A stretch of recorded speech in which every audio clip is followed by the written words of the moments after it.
Imagina nacer en uno de los castillos más poderosos del mundo, criarte entre reyes y reinas, casarte con un príncipe y aún así terminar sola, encerrada contra tu voluntad en un manicomio, mientras tus propios hijos crecen sin ti. Esa no es la trama de una novela oscura. Esa es la vida real de Alice de Battenberg, bisnieta de la reina Victoria, madre del príncipe Felipe de Edimburgo y una de las mujeres más olvidadas de la historia europea del siglo XX. Bienvenidos. Si estás aquí por primera vez, este canal es tu espacio para descubrir las historias que los libros de texto dejaron fuera.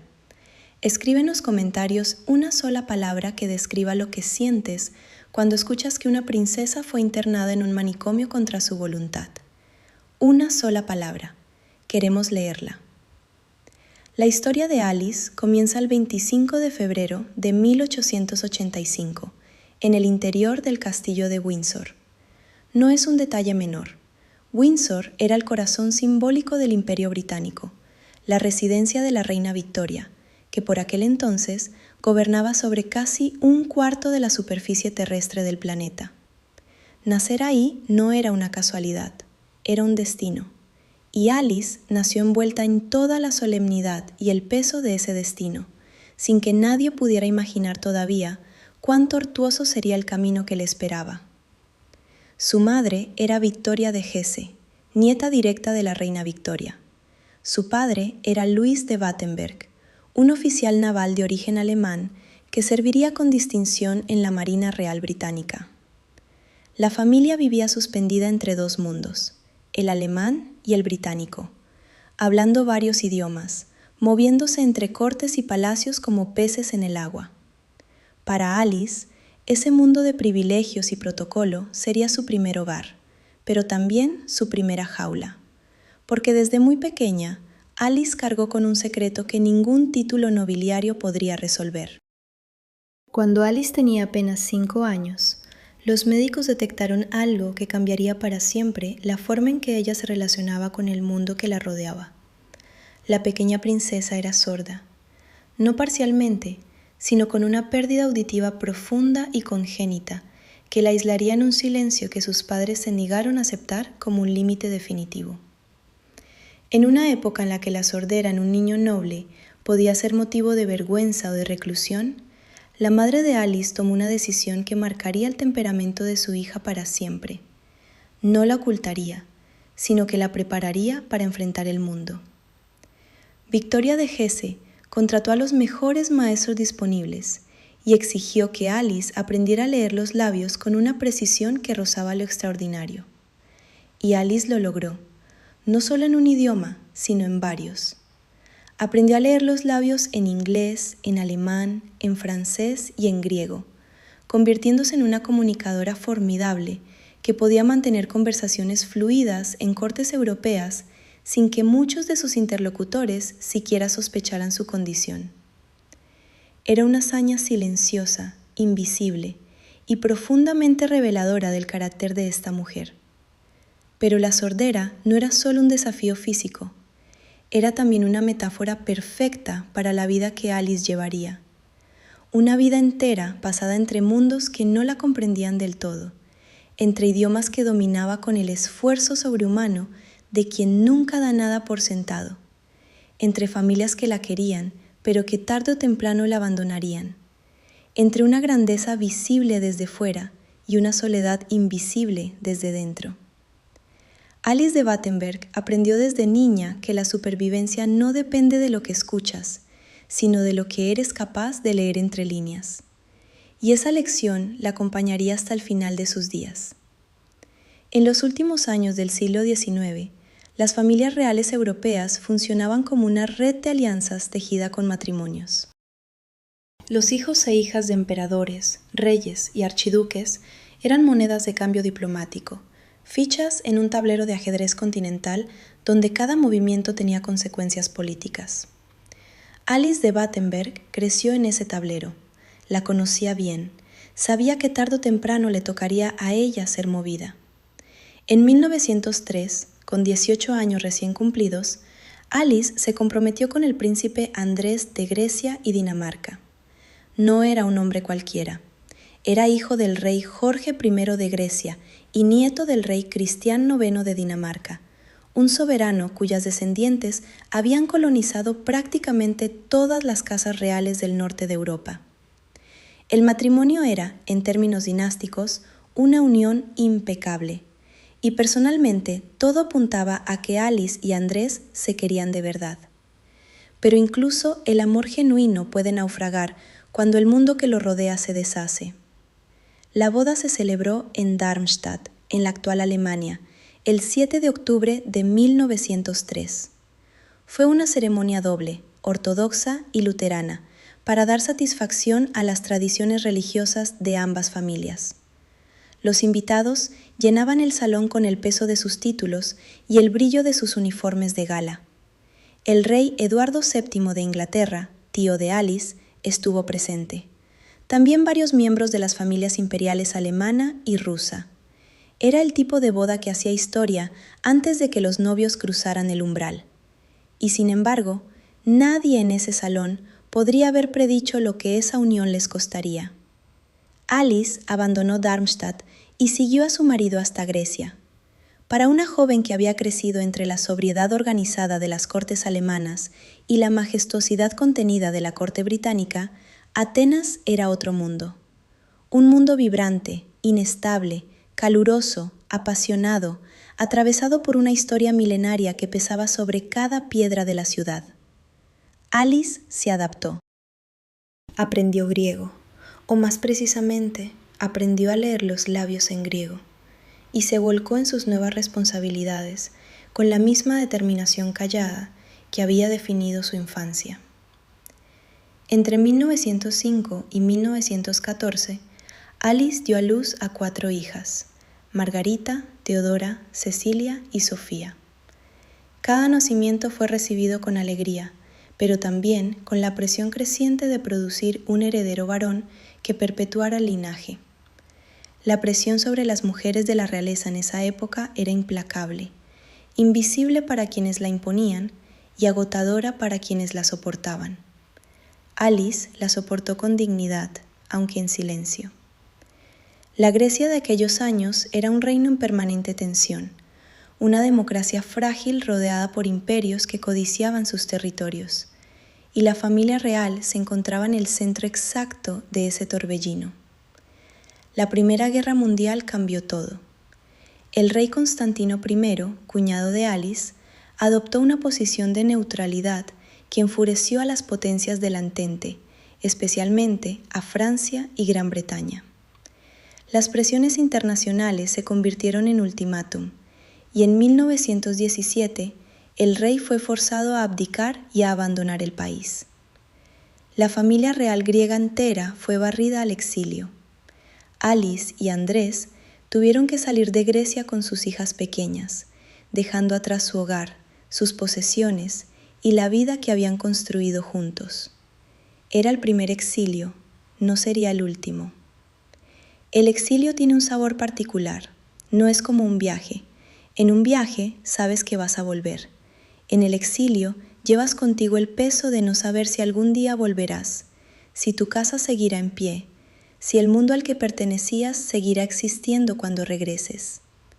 Alice de Battenberg experimentó ese sabor por primera vez en 1917, cuando el barco que la alejaba de las costas griegas cortaba las aguas del Mediterráneo con la indiferencia absoluta del mar ante las tragedias humanas. La familia real griega se instaló en Suiza.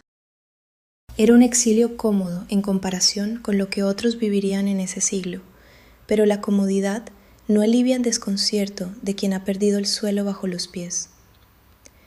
Alice tenía 32 años, 4 hijas, un marido cuya identidad entera estaba atada a una corona que acababa de ser arrebatada, y una guerra mundial rugiendo en el horizonte que hacía imposible pensar en el futuro con ningún tipo de claridad. Pero la historia tiene sus ciclos. En 1920, el rey Alejandro de Grecia, sobrino de Andrés, que había ocupado el trono tras la abdicación de su padre, murió en circunstancias absurdas e inesperadas, la mordida de un mono doméstico, le provocó una infección que los médicos no supieron controlar. La muerte de Alejandro abrió una crisis de sucesión que acabó favoreciendo la restauración de Constantino, el rey exiliado, que regresó al trono entre el entusiasmo popular. Con él regresaron también Alice y Andrés. Grecia volvía a ser su hogar, por un tiempo. Se instalaron en la villa Monrepos de Corfú, una residencia elegante rodeada de vegetación mediterránea y bañada por la luz del Jónico. Fue allí donde, el 10 de junio de 1921, Alice dio a luz a su único hijo varón. Lo llamaron Felipe, un niño rubio y robusto que lloraba con fuerza, nacido en una isla que parecía al margen del tiempo, en una casa que olía a mar y a jazmín. Nadie podía saber entonces que ese bebé, transportado en los años siguientes en una improvisada cuna hecha con una caja de naranjas, se convertiría, décadas después, en el duque de Edimburgo, consort de la reina más longeva de la historia de Gran Bretaña. La alegría del regreso y el nacimiento de Felipe no duraron mucho. Grecia estaba al borde del colapso. El ejército helénico libraba una guerra devastadora contra Turquía en Asia Menor, y las cosas iban muy mal. En 1922, el desastre militar fue total. Decenas de miles de soldados griegos cayeron. El ejército turco, al mando de Mustafa Kemal, barrió las posiciones griegas y la ciudad de Esmirna, hogar de una de las comunidades griegas más importantes del mundo, fue destruida en llamas. El desastre de Esmirna es uno de los episodios más dolorosos de la historia griega moderna, y sus consecuencias sacudieron hasta los cimientos al Estado griego.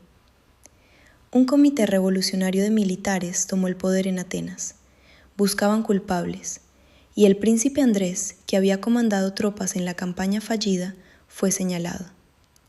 Fue arrestado, sometido a un juicio sumario de sabor medieval, y se enfrentó a la posibilidad real de ser ejecutado.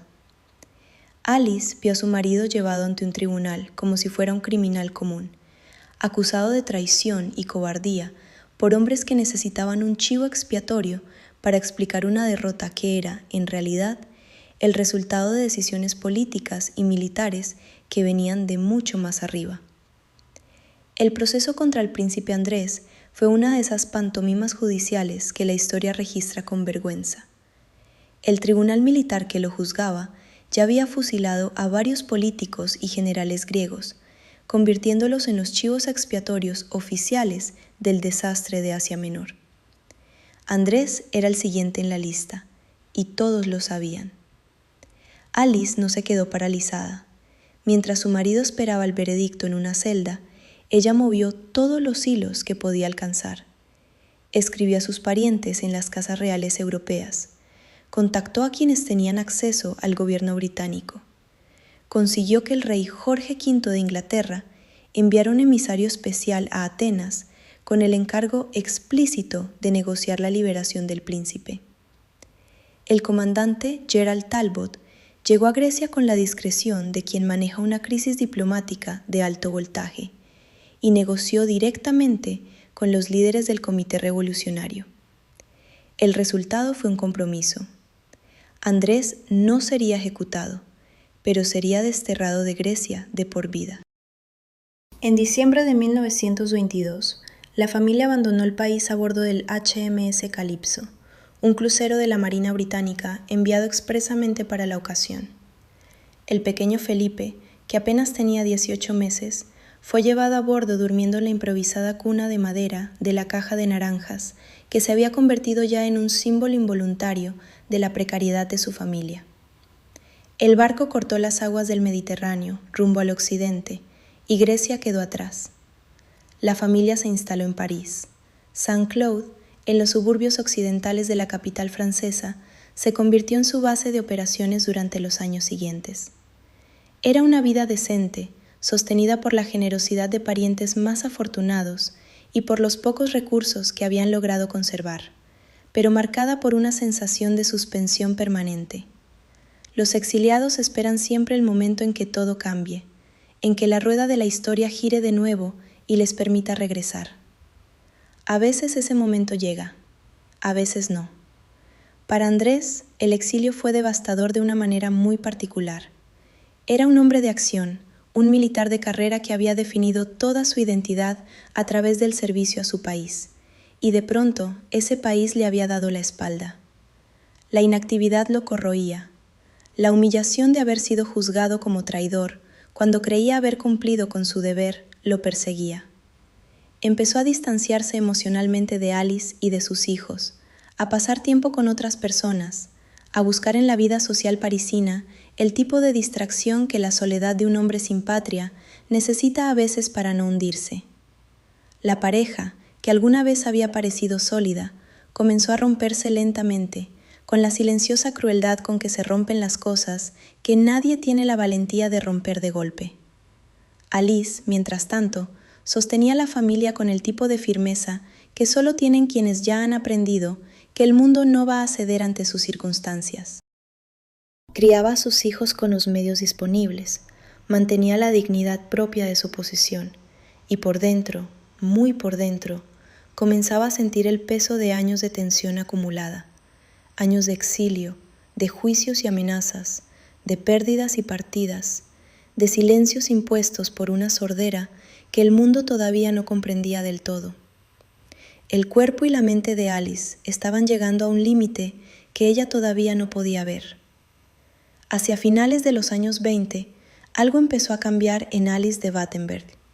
No fue de golpe, fue gradual, casi imperceptible al principio, como una sombra que se alarga lentamente sin que nadie se dé cuenta hasta que ya ha oscurecido todo. Alice comenzó a hablar de experiencias religiosas que iban más allá de la devoción habitual.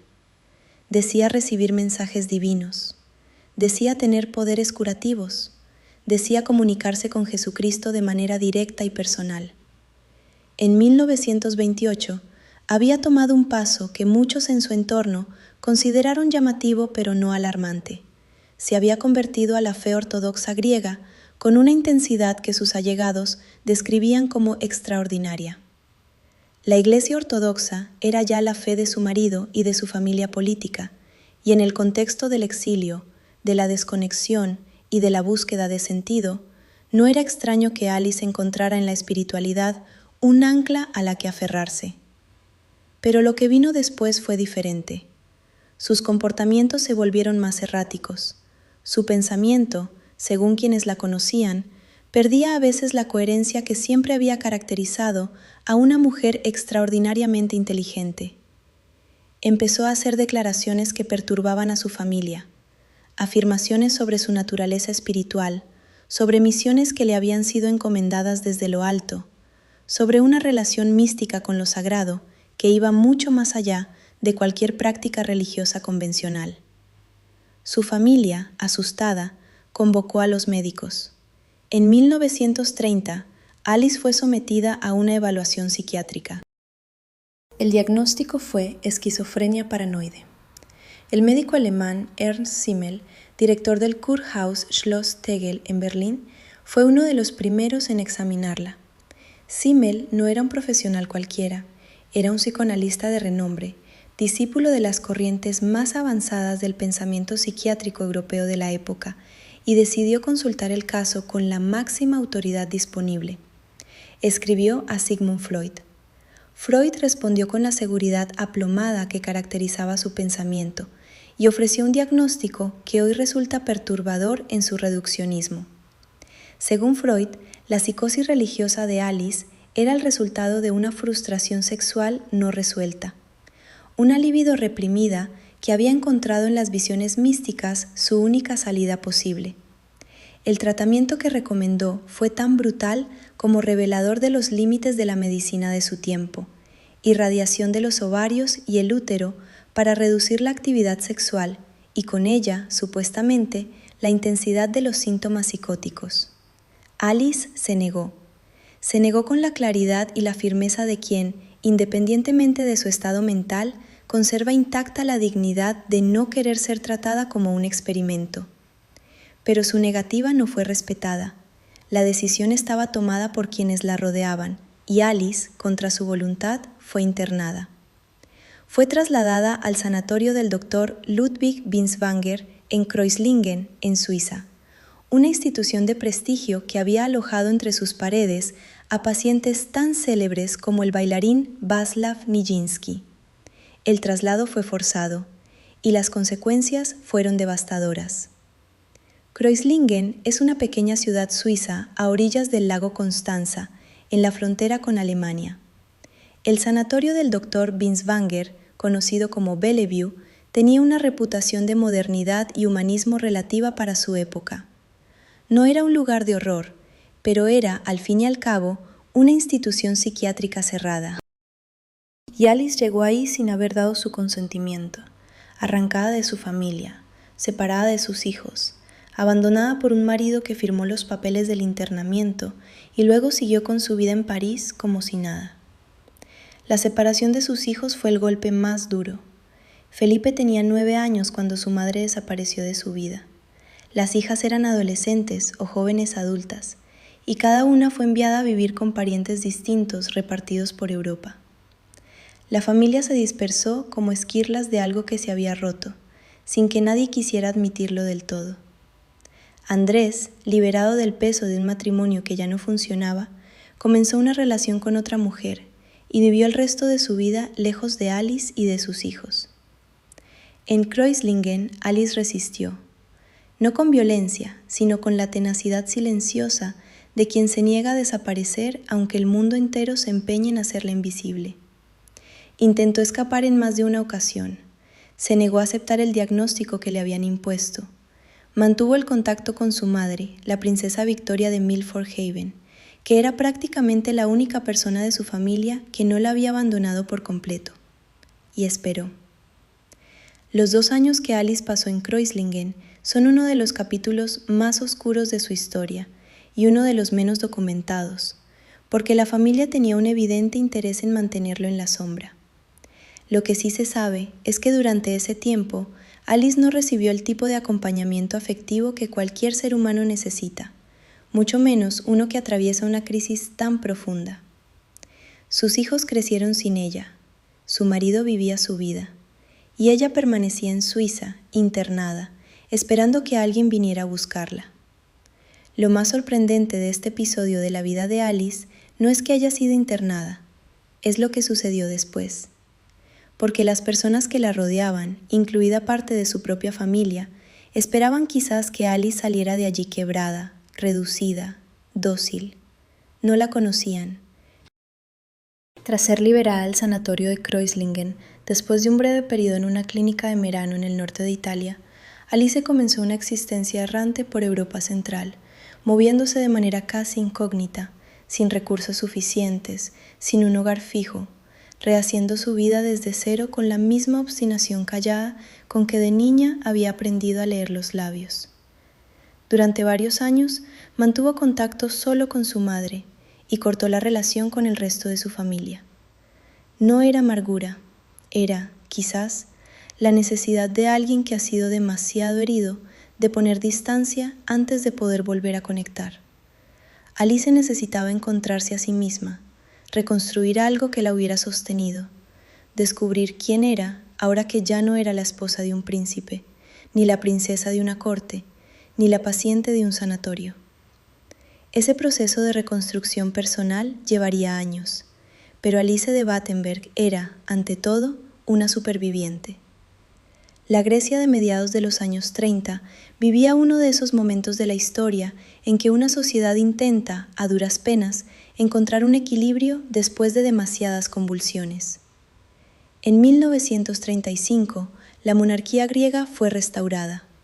El rey Jorge II, sobrino del rey Constantino exiliado, regresó al trono. Y con la restauración de la monarquía, volvió también la posibilidad de que los miembros de la familia real exiliada regresaran a su país. Alice de Battenberg fue una de ellos. Regresó a Atenas. Era una mujer de 50 años que volvía a un país que había abandonado o del que había sido expulsada hace más de una década.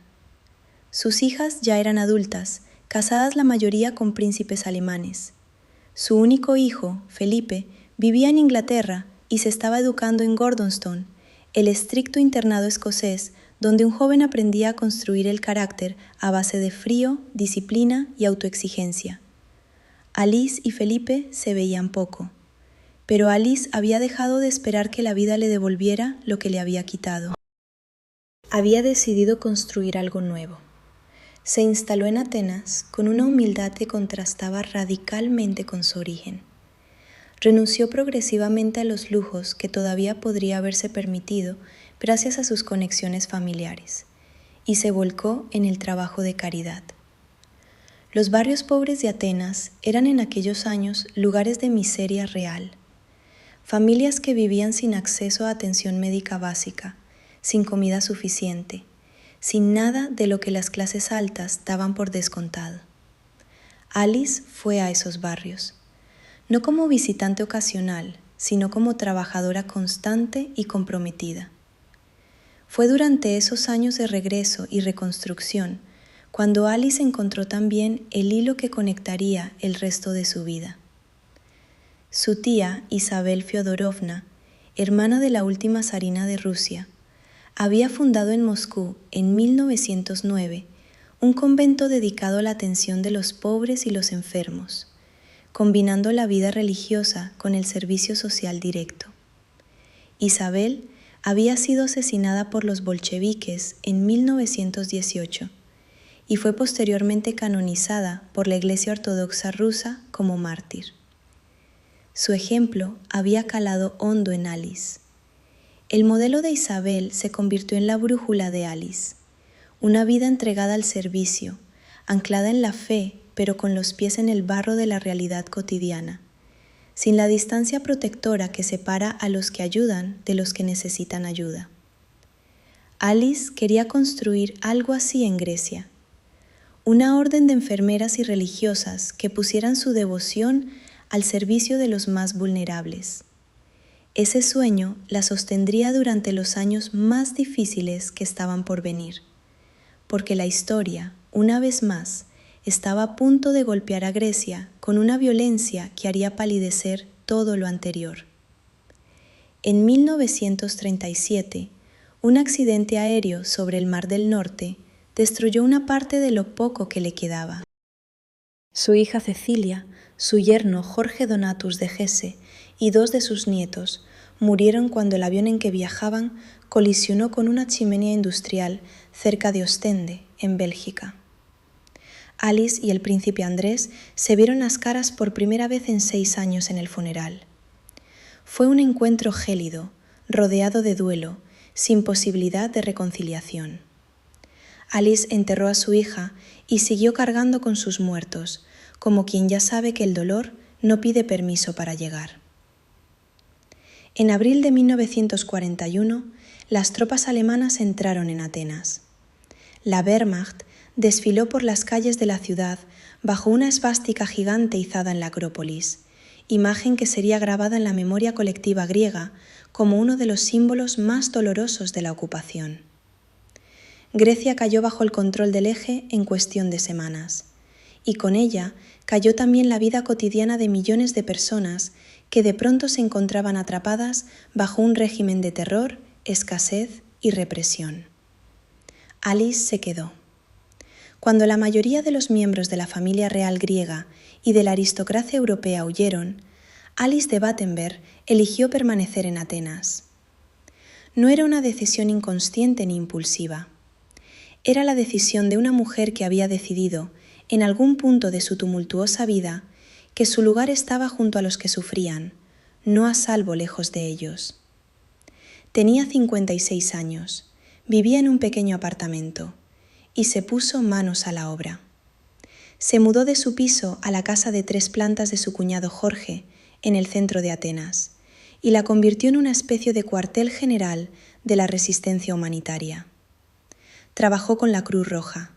Organizó comedores populares para una población que empezaba a morir de hambre, porque la ocupación alemana se combinó con un bloqueo aliado que dejó a Grecia sin suministros básicos y provocó una hambruna que mataría a más de 100.000 personas en el invierno de 1941. Alice viajó a Suecia con el pretexto de visitar a su hermana Luisa, casada con el príncipe heredero sueco, y regresó con medicamentos que distribuyó en la ciudad sitiada. Organizó refugios para niños huérfanos y para los niños que deambulaban por las calles de una ciudad devastada. Creó redes de enfermeras voluntarias para los barrios más pobres, donde la gente moría sin atención médica en sus casas. Hacía todo esto en silencio, sin publicidad, sin buscar el reconocimiento, con la discreción absoluta de quien sabe que en tiempo de guerra el anonimato es, a veces, lo que mantiene vivo a uno. Pero lo más peligroso que hizo Alice durante la ocupación no fue ninguna de esas acciones humanitarias. Lo más peligroso fue algo que decidió hacer en 1943, cuando la situación de los judíos en Grecia se volvió crítica. Tras la masiva deportación de la comunidad judía de Salónica hacia los campos de exterminio, la Gestapo intensificó su búsqueda de judíos en toda Grecia. Y fue entonces cuando Alice tomó una decisión que le costaría la vida si la descubrían. La familia Cohen llevaba generaciones viviendo en Atenas. Rachel Cohen era viuda. Sus hijos habían logrado huir, pero ella no tenía a dónde ir, no tenía dinero, no tenía documentos que la protegieran. La Gestapo ya había comenzado a operar en Atenas con la eficiencia metódica y brutal que caracterizaba sus operaciones en toda la Europa ocupada. Rachel Cohen era exactamente el tipo de persona que terminaba en un tren rumbo a Auschwitz. Alice la escondió en su casa. No era un gesto simbólico, era un riesgo de muerte.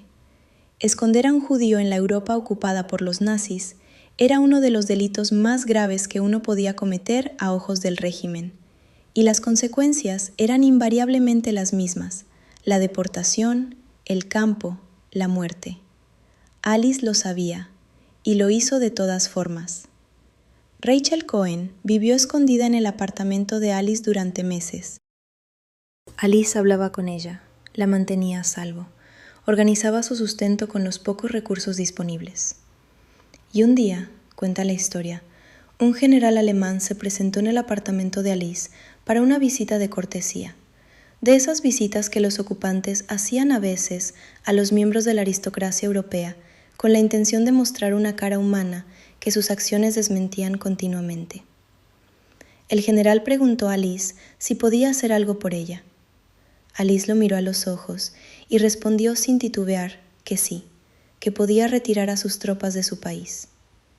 El general se fue sin dar más explicaciones. Rachel Cohen siguió escondida.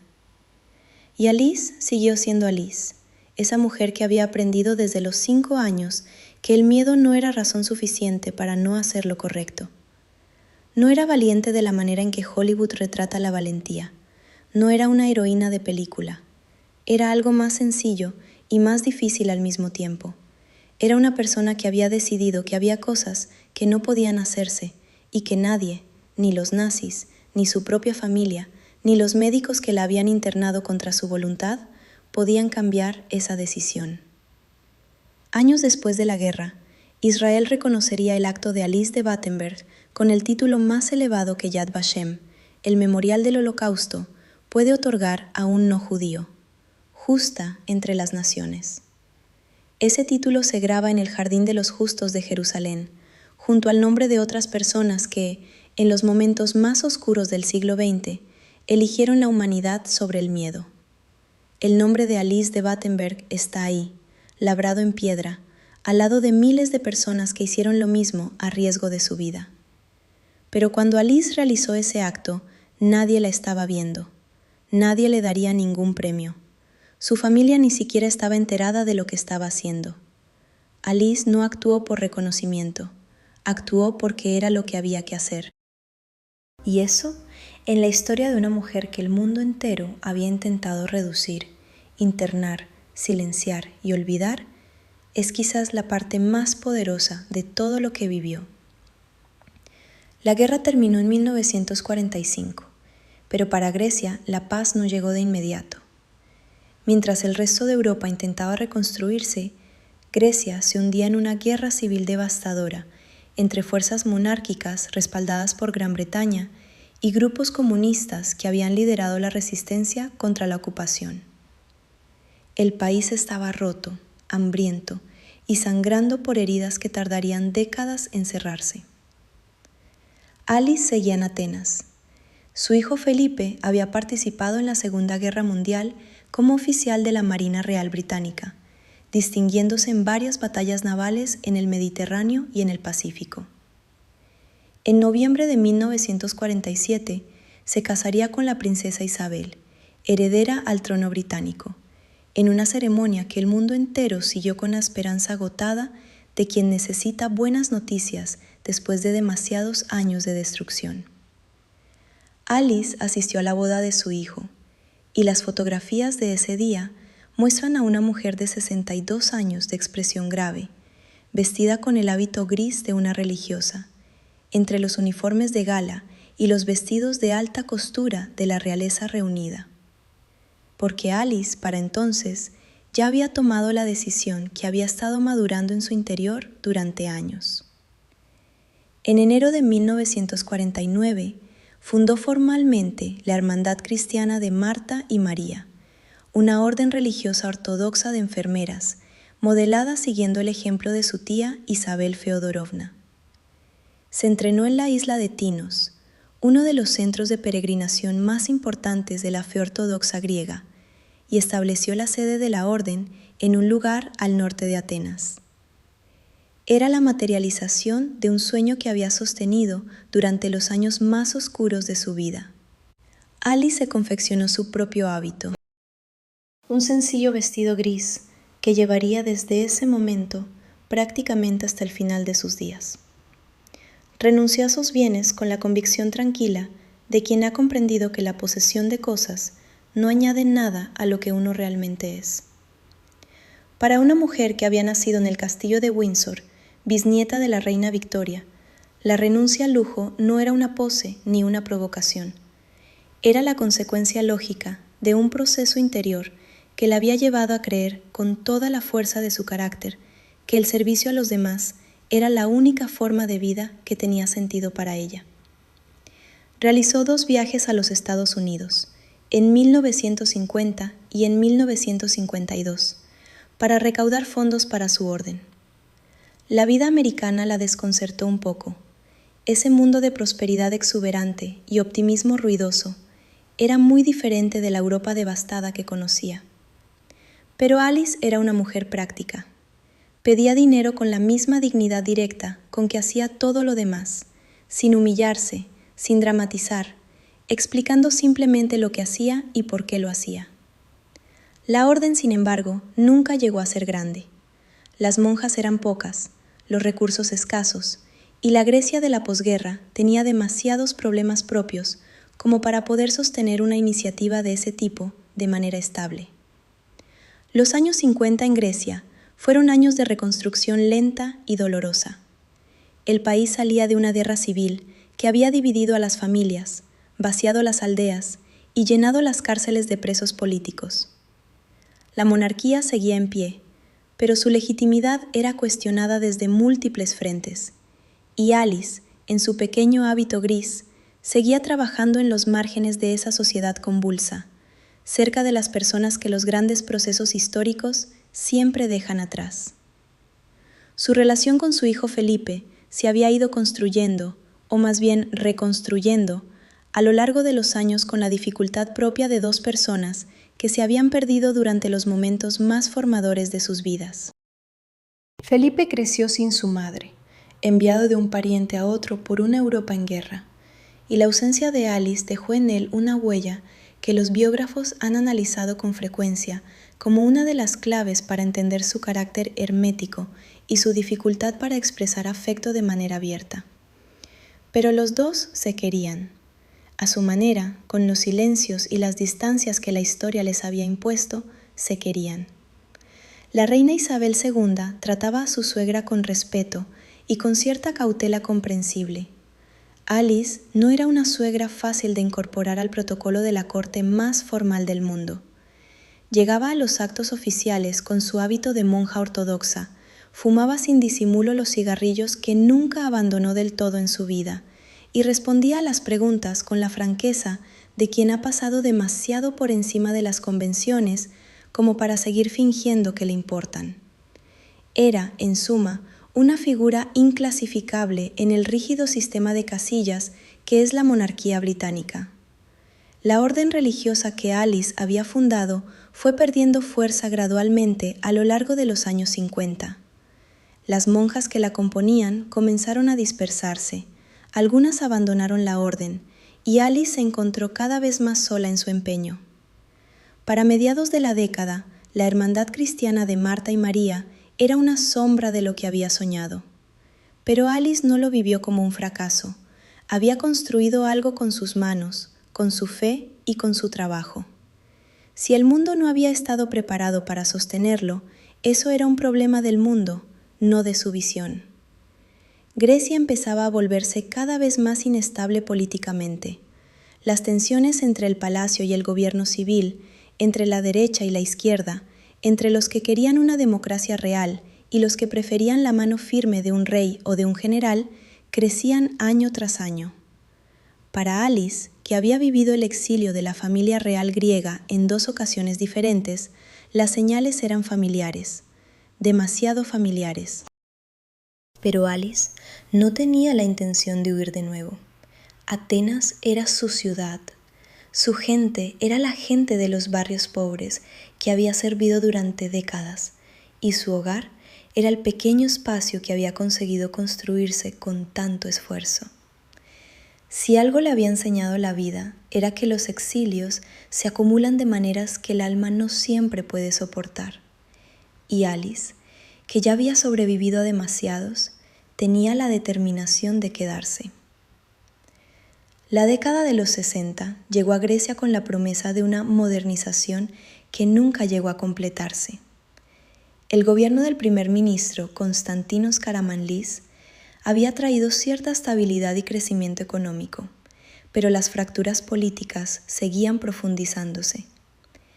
La familia real griega, con el joven rey Constantino II en el trono desde 1964, navegaba entre las presiones del ejército, los partidos políticos y una opinión pública cada vez más exigente. Alice vivía sola en Atenas, en un piso modesto, con sus cigarrillos, sus libros, sus recuerdos y la compañía de unas pocas personas de confianza.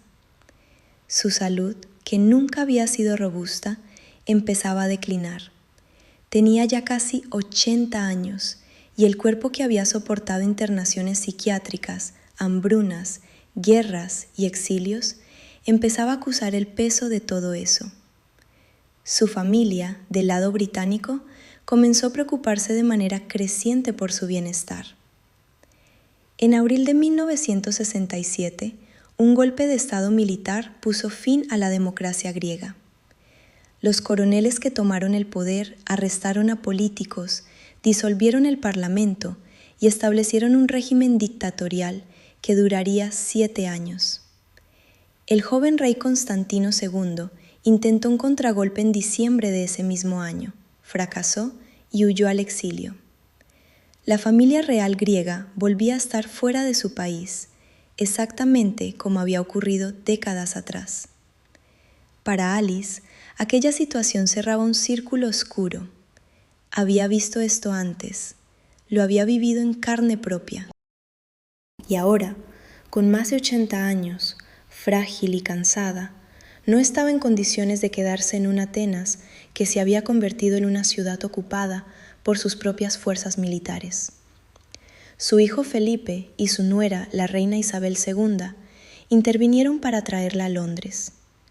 Alice no puso grandes resistencias. Tal vez entendió que esa era, finalmente, la última etapa de un viaje que había empezado 82 años atrás en el castillo de Windsor. Se instaló en el Palacio de Buckingham, no en los aposentos de representación, sino en una suite privada donde podía fumar tranquilamente y recibir la visita de sus nietos, incluido el joven Carlos, que entonces tenía 18 años, y que años más tarde describiría a su abuela con una mezcla de admiración y ternura perplejas. La abuela del príncipe Carlos era una monja con hábito gris que fumaba cigarrillos sin parar, y tenía en los ojos la mirada de quien ha visto demasiadas cosas como para asombrarse de nada. La vida en Buckingham no era lo que Alice habría elegido para sus últimos años, pero la vida rara vez le había dado a Alice lo que ella habría elegido. Había aprendido a encontrar la libertad dentro de cualquier espacio que el mundo le asignara, a construir dignidad con los materiales disponibles, a mantener encendido el fuego interior incluso cuando todo a su alrededor se enfriaba. En el Palacio de Buckingham, Alice de Battenberg siguió siendo Alice de Battenberg hasta el final. Convivir con Alice en el Palacio de Buckingham era, según quienes lo vivieron de cerca, una experiencia que oscilaba entre la fascinación y el desconcierto.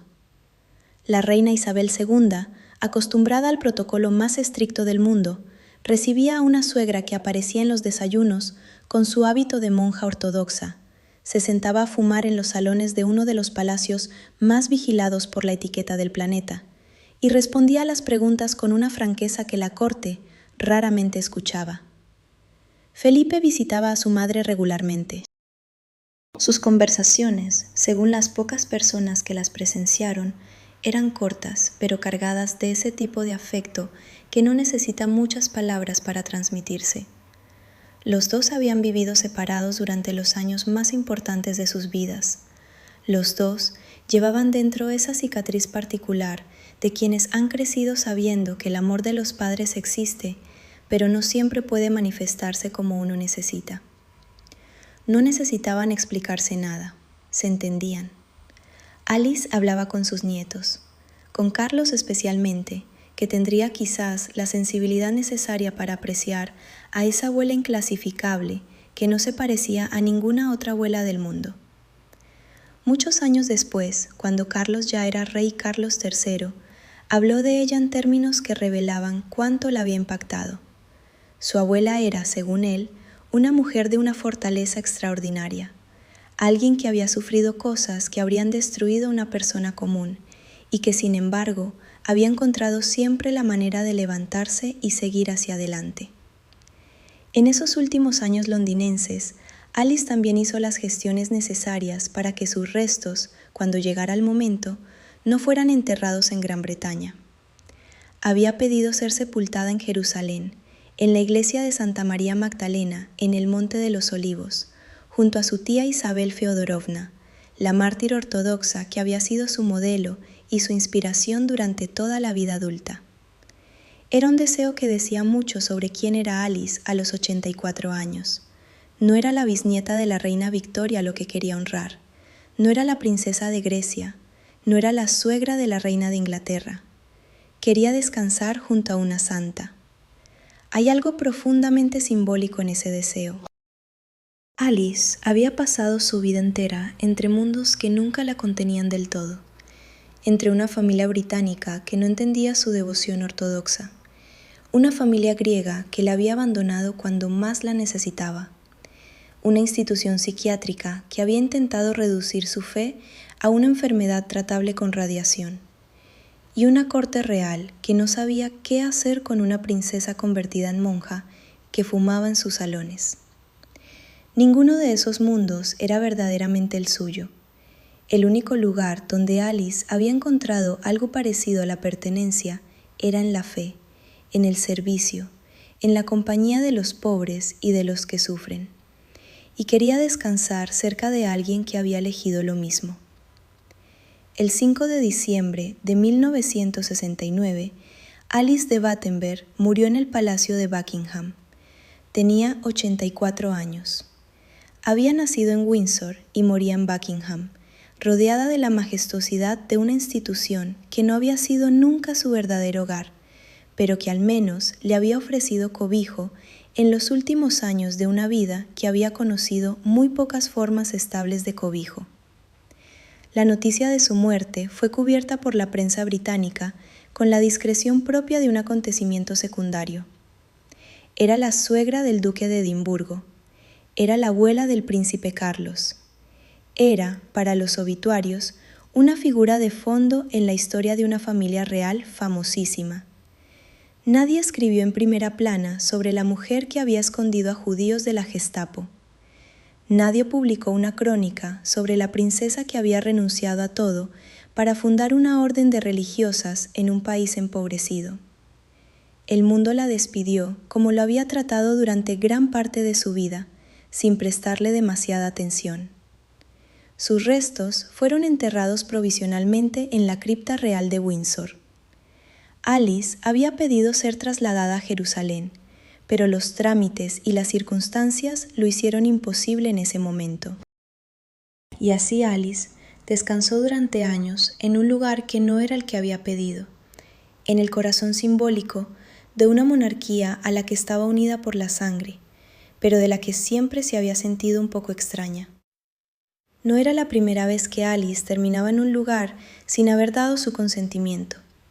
En 1988, casi 20 años después de su muerte, su deseo fue finalmente cumplido. Sus restos fueron trasladados a la iglesia de Santa María Magdalena, en el Monte de los Olivos, en Jerusalén. La iglesia, de arquitectura ortodoxa rusa, se alza sobre la ladera de uno de los lugares más sagrados del mundo cristiano, con vistas al monte del templo y a la ciudad vieja de Jerusalén. Allí, en una cripta bajo el suelo de esa iglesia, descansa Alice de Battenberg, junto a su tía Isabel Feodorovna, la mártir cuyo ejemplo la había guiado durante décadas.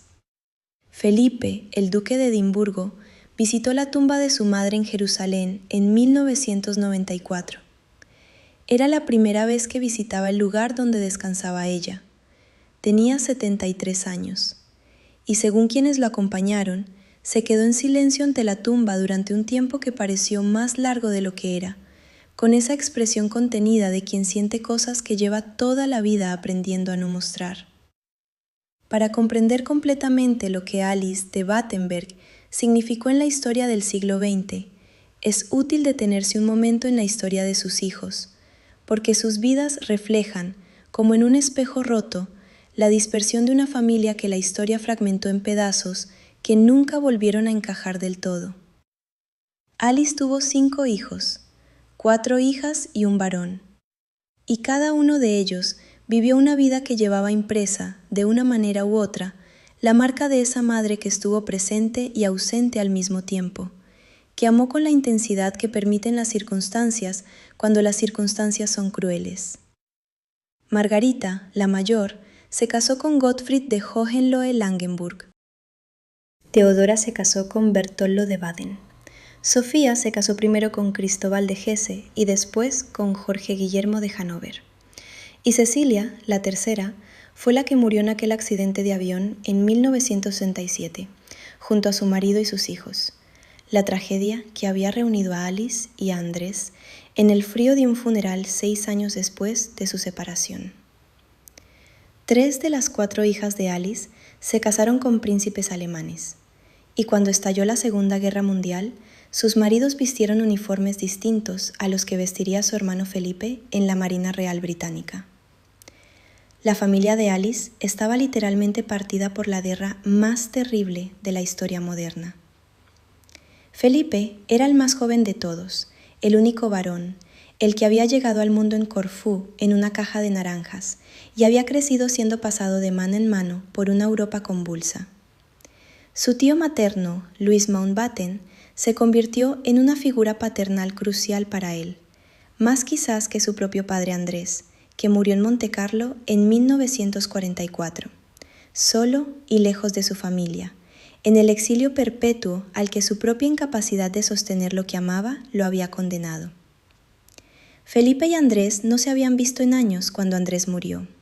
Esa herida, la del padre ausente, sumada a la de la madre internada, moldearía a Felipe de maneras que los psicólogos y los biógrafos han explorado con fascinación durante décadas.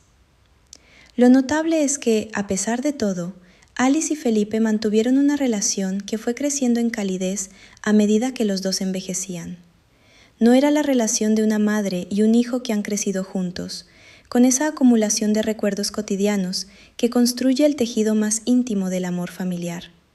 Era algo diferente, más consciente, más trabajado, construido sobre el reconocimiento mutuo de 2 personas que habían sobrevivido cosas difíciles y que se respetaban profundamente por ello.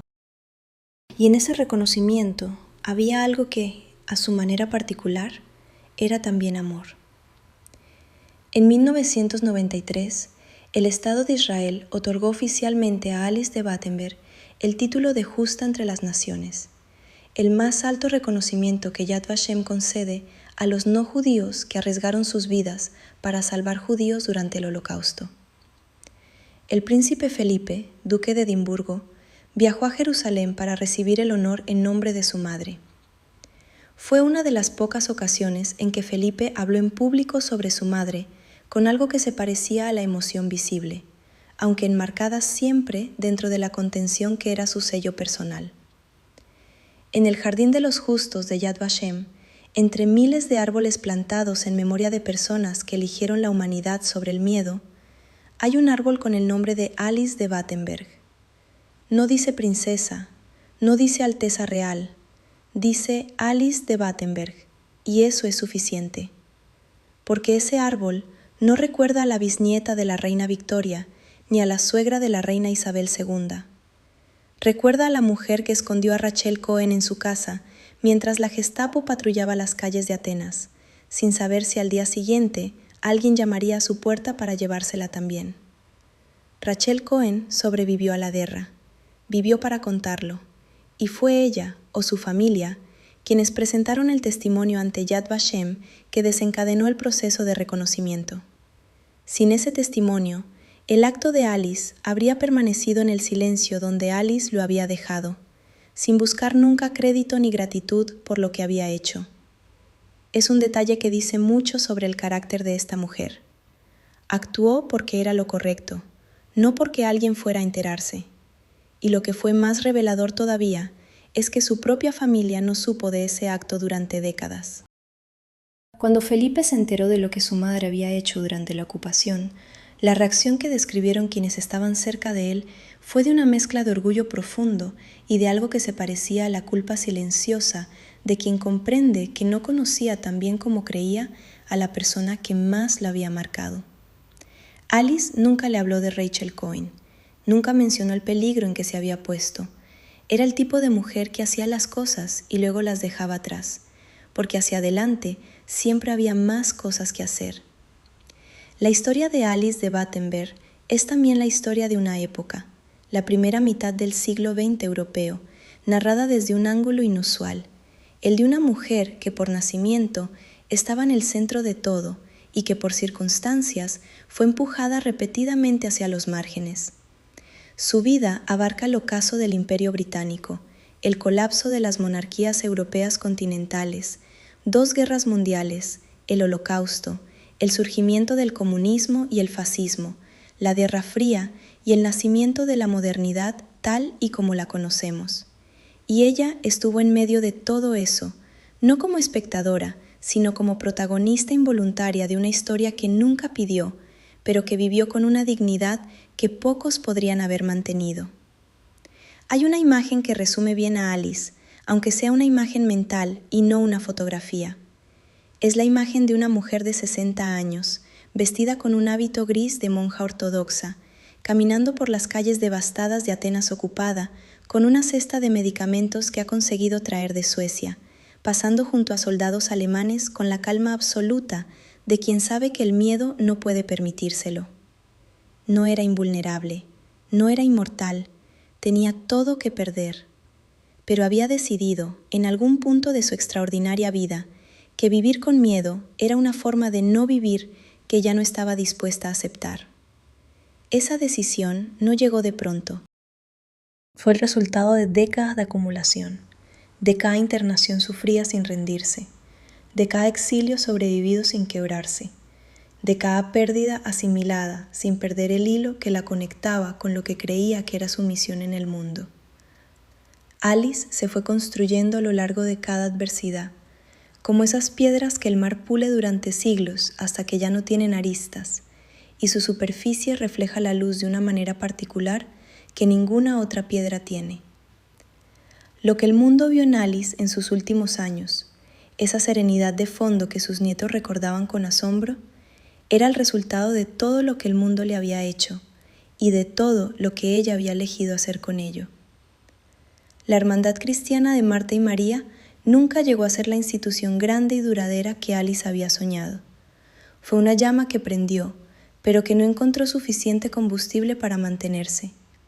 Y sin embargo, dejó una huella, no tanto en las estructuras, sino en las personas que pasaron por ella, en los pobres que recibieron ayuda, en las enfermeras que aprendieron a combinar la fe con el servicio, en la idea misma de que una princesa podía renunciar a todo y ponerse a trabajar con sus manos por los más vulnerables. Esa idea, en la Grecia de los años 40 y 50, era en sí misma una pequeña revolución. Hay algo que la historia oficial de las monarquías europeas tiende a suavizar o a omitir directamente, y es la violencia con que esas instituciones podían tratar a sus propios miembros cuando se desviaban de lo que se esperaba de ellos. El internamiento de Alice en Kreuzlingen no fue un acto de crueldad consciente en el sentido más directo. Quienes firmaron los documentos creían, o al menos eso se contaron a sí mismos, que estaban actuando por el bien de Alice, que la estaban protegiendo de sí misma. Pero el resultado fue que una mujer fue separada de sus hijos, encerrada contra su voluntad, sometida a tratamientos que hoy serían considerados vejatorios y olvidada por la mayoría de las personas que deberían haberla cuidado. El diagnóstico de esquizofrenia que se le impuso en 1930 es uno de los aspectos más controvertidos de su historia. Muchos historiadores y psiquiatras contemporáneos han señalado que los síntomas que Alice manifestaba en esos años eran compatibles con varias condiciones distintas y que el contexto de una vida sometida a presiones extremas durante décadas, la sordera, el exilio repetido, la pérdida de sus hijos, el fracaso del matrimonio, era más que suficiente para explicar una crisis emocional y espiritual sin necesidad de un diagnóstico tan severo.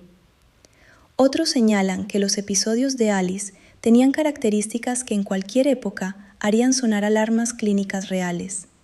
La verdad, como suele ocurrir en estos casos, probablemente esté en algún lugar entre los dos extremos.